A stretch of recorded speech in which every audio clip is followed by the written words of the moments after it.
দেশের জ্বালানি বাজারে এলপি গ্যাস ও অটো গ্যাসের দামে আবারও সমন্বয় আনা হয়েছে।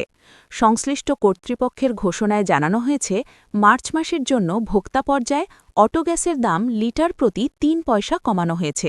ফলে মূসকসহ নতুন দাম নির্ধারণ করা হয়েছে প্রতি লিটার ৬১ টাকা ৮৩ পয়সা।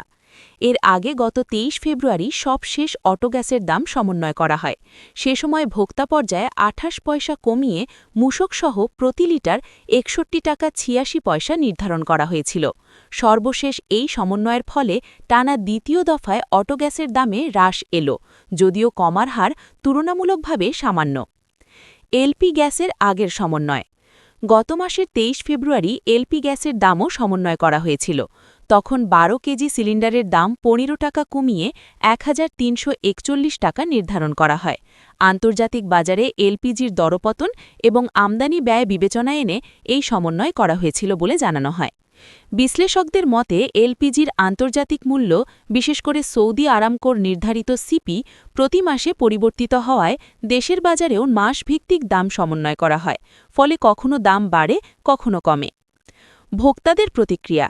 অটো গ্যাস চালিত যানবাহনের মালিক ও চালকদের মতে দাম কমার সিদ্ধান্ত স্বস্তিদায়ক হলেও কমার পরিমাণ খুবই সীমিত।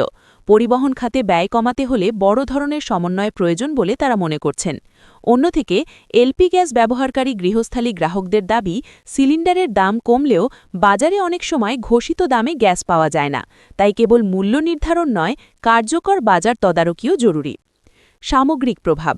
জ্বালানি বিশেষজ্ঞরা বলছেন, আন্তর্জাতিক বাজারের সঙ্গে সামঞ্জস্য রেখে নিয়মিত মূল্য সমন্বয় দীর্ঘমেয়াদে বাজারকে স্থিতিশীল রাখতে সহায়ক। তবে ডলার বিনিময় হার, আমদানি ব্যয় ও পরিবহন খরচও চূড়ান্ত দামে প্রভাব ফেলে। সব মিলিয়ে মার্চ মাসে অটো গ্যাসের দামে ৩ পয়সা হ্রাস এবং গত মাসে এলপি গ্যাসের ১২ কেজি সিলিন্ডারে ১৫ টাকা কমার সিদ্ধান্ত ভোক্তাদের জন্য আংশিক স্বস্তি বয়ে আনলেও বৃহত্তর অর্থনৈতিক প্রভাব কতটা পড়বে তা নির্ভর করবে আন্তর্জাতিক বাজার পরিস্থিতির ওপর।